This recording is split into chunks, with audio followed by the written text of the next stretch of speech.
খোকা, আজ এক মুঠো ভাত বেশি দিতে হলে কত বিরক্ত তুই। বৌমা ওষুধ আনতে বললে কত কথা শুনিয়ে দেয়, একটু আমার সঙ্গে কথা বলতে বললে তোর হাতে সময় নেই। কিন্তু খোকা, তুই যখন ছোট ছিলি, যখন তোর জ্বর আসতো, বাবা দৌড়ে যেত ওষুধ আনতে তোর জন্য। তুই সারা রাত আমার কোলে থাকতে চাইতিস, নিচে নামিয়ে দিলেই কান্না জুড়ে দিতিস। সারা রাত তোকে কোলে নিয়ে বসে থাকতাম রে, এমনকি বাথরুম পেলেও যাওয়ার উপায় ছিল না। তখন কই আমার তো এত বিরক্ত লাগেনি। আমার বয়স হয়েছে, চোখেও ঠিকঠাক দেখি না, তাই চেয়েও নিজেকে খুব পরিষ্কার রাখতে পারি না। তাই তোর নাকি আমার কাছে আসতে ঘেন্না লাগে। কিন্তু খোকা, আমার মনে আছে তুই যখন বিছানায় পেচ্ছাপ করে দিতিস, যখন আমি তোকে শুকনোতে শুয়ে নিজে ভেজাতে শুয়ে থাকতাম যাতে তোর কষ্ট না হয়। কই তখন তো আমার ঘেন্না লাগেনি। আমার খুব মনে পড়ে জানিস, একবার সবে মাত্র খেতে বসেছি, তুই পায়খানা করে ফেলেছিস। আমি খাওয়া ছেড়ে তোকে সঙ্গে সঙ্গে পরিষ্কার করেছি যাতে তোর কষ্ট না হয়। কই তখন তো আমার ঘেন্না লাগেনি। কিন্তু সময়ের পরিবর্তনে আমার সব কিছু তোর আজ ঘেন্না লাগে, বিরক্ত লাগে। কেন বলতে পারিস? এত কথা শুনে বৃদ্ধার ছেলে সমরেশবাবুর উত্তর হলো, এরকম কাজ সব মা করে থাকে। মা করবে না তো কে করবে? নিজের সন্তানের জন্য সব মা এমন করে থাকে, এ আবার নতুন কি? তাই নাকি খোকা? তাহলে বল, সন্তানের কি করণীয় বৃদ্ধা বাবা মার প্রতি?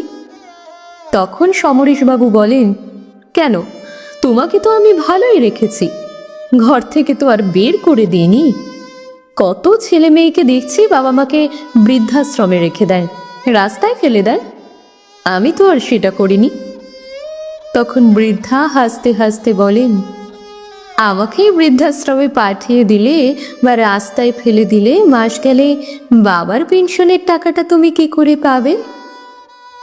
মায়ের মুখে এমন কথা শুনে সমরেশবাবু খানিকটা ঘাবড়ে যান। বৃদ্ধা তখন হাসতে হাসতে বলেন, আমি তোর মা, আমি তোকে খুব ভালো করেই জানি। তাই আমি ঠিক করেছি আমার দেখাশোনা করার জন্য একজন লোক রাখবো, যে আমাকে দেখাশোনা করবে, আমার প্রয়োজনীয় জিনিস এনে দেবে, আমার সঙ্গে দুটো কথা বলতে পারবে। তোর কাছে শুধু একটাই অনুরোধ, তুই আর বাবার পেনশনের টাকাটা নিবি না।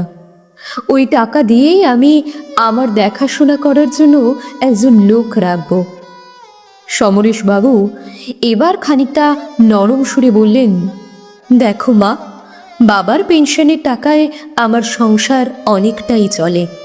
তুমি আমাকে সেই টাকা না দিলে আমার খুব কষ্ট হবে মা। আমি তোমার বৌমাকে বলবো আজ থেকে তোমার ভালো করে দেখাশোনা করতে, আর এবার থেকে তোমার কখন কি লাগবে আমাকে বলবে, আমি তোমাকে টাইমে এনে দেব। ছেলের মুখে এমন কথা শুনে মাও রাজি হয়ে যায়। আসলে মা তো সন্তানের কষ্ট কোনোদিনই দেখতে পারেন না, তাই সন্তানের এই মিষ্টি মিষ্টি কথায় বৃদ্ধা ভুলে গেছেন সব কিছু। আজ বৃদ্ধা বিছানাতে, পরিস্থিতি খুবই খারাপ।